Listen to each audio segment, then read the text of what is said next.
I found myself last year standing in a New York courtroom in which a very sullen prosecutor and a very pompous bailiff said in a loud voice, "The United States of America versus Dinesh D'Souza."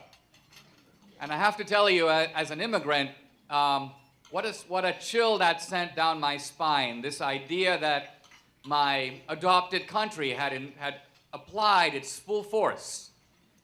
The FBI, the prosecutorial apparatus of the Justice Department, against me.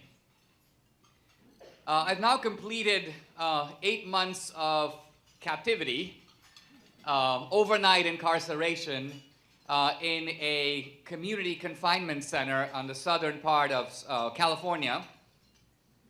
An initially intimidating, but at the end of the day, quite educational and even liberating experience.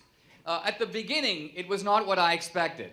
I showed up the first day to go into this confinement, and I had gone on the Megyn Kelly show and expressed to Megyn my great relief that the Obama administration's effort to send me to federal prison for up to 2 years had failed. I'd gotten instead, a Clinton judge gave me this confinement instead of prison.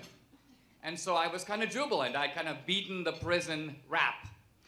But when I checked into confinement, the guard, the first thing he said to me was, he goes, "Well, you'd have been better off in federal prison." And I said, "Why is that?" He goes, "Because it's white-collar prison. You'd have all non-violent offenders. You'd be running into business executives and mayors and doctors who defrauded Medicare. You could play chess." He goes, "They have an activities director." And I go, "Well, what about here?" He goes, "Oh no, this is a whole different class of people." And as it turns out, the confinement center is a kind of halfway house. It's a place where essentially hardened criminals who have served their terms or almost served their terms transition back into society. So suddenly I found myself in a room about this size, sleeping with 120 convicts. Drug smugglers, coyotes, armed robbers, rapists, the whole gamut. And we slept in bunk beds, dormitory style. And initially I was a little terrified because I realized that all these guys appeared to be in groups or gangs. Now, being on the Mexican border, this was mainly Hispanics, but even the Hispanics divided into two big groups. There were the Mexicans, and then there were the American Hispanics who were called Southsiders, and they had their own group. So I was like, I can't sit down and chat with this guy because I might offend that guy. So initially I was totally to myself. I considered but rejected the idea of starting an Asian Indian gang because I would be the sole member and have to occupy all the offices.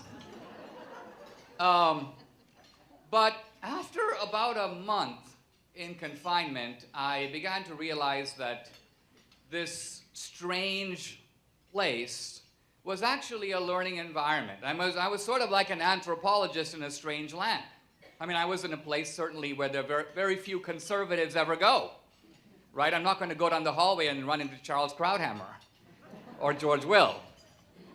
So I said to myself, why don't I try to talk to these guys and try to learn about a side of America that I've never seen.